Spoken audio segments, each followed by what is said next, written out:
البتہ قد، یہ تاکید بات کو پختہ کرنے کے لیے، ماضی اگر مطلق ہو تو اس کو قریب کرنے کے لیے کہ تمہیں معلوم ہے، علم تمہیں علم ہے اس بات کا، الذین اعتدوا، جنہوں نے تجاوز کیا، جو حد سے بڑھ گئے۔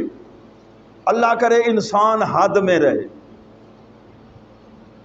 اگر حد میں رہے تو وہ قابل تعریف ہے، اور حد سے نکل جائے، پانی بھی حد سے باہر آ جائے تو نقصان ہے۔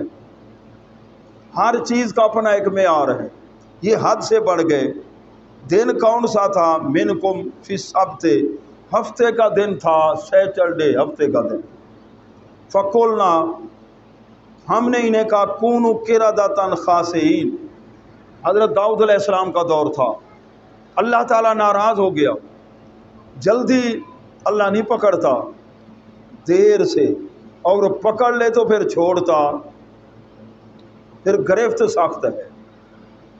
کافی عرصے تک یہ نافرمانی کرتے رہے، اور جب اللہ تعالیٰ کی ناراضگی ہوئی، کونو یہ امر کا صیغہ ہے، اور اصول فقہ کی کتابوں میں آتا ہے امر 16 تک اس کے مفہوم ہیں، 16 کہ امر کا درجہ کون سا ہے؟ الامر للوجوب ہے، ندب ہے، اباحت ہے، 16 تک ہیں۔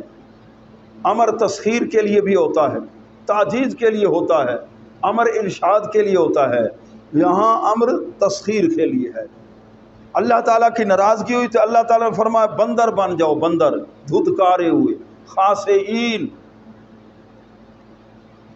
جو لوگ انہیں منع کر رہے تھے ان کی تعداد تھی 12,000، اور کل شہر کی آبادی تھی 70,000۔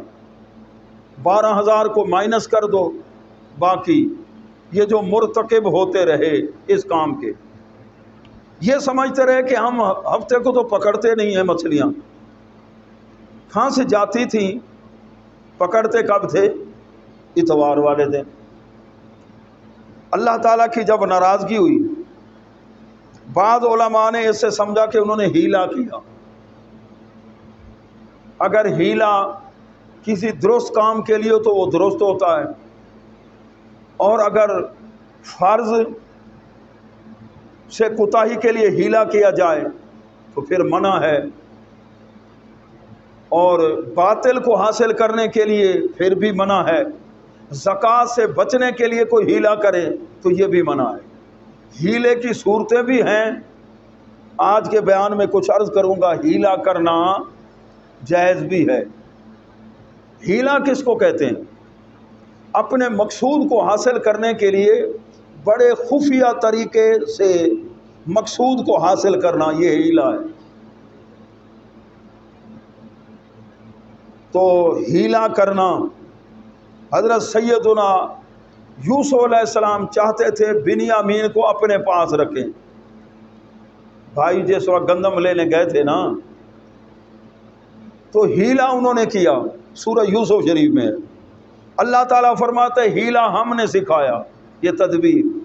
آپ نے اپنے ایک کسی خادم کو حکم دیا، یہ جو ہم نے گندم کی بوریاں سب کو دی ہیں نا، چھوٹا میرا بھائی ہے نا، اس کی بوری کے اندر ہمارا جو پیمانہ ہے نا، شاہی پیمانہ، جس کے ذریعے گندم کو تولا جاتا تھا، یہ اس کی بوری میں ڈال دو۔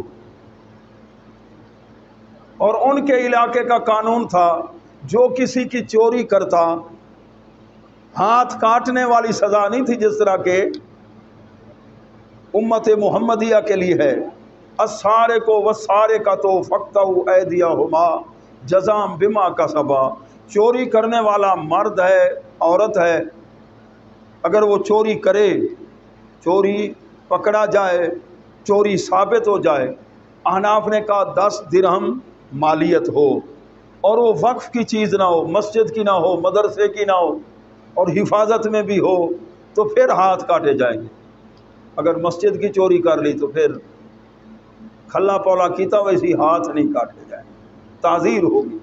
وقف کی چیز ہے، یا کوئی جنگل میں پڑی تھی، کسی کی حفاظت میں نہیں تھی، پھر بھی ہاتھ نہیں کاٹا جائے گا، دایاں ہاتھ۔ تو اس دور کے اندر کیا تھا کنعان کے اندر کہ جو کسی کی چوری کرتا پھر وہ اس کے ساتھ رہتا، اس کی خدمت میں، اس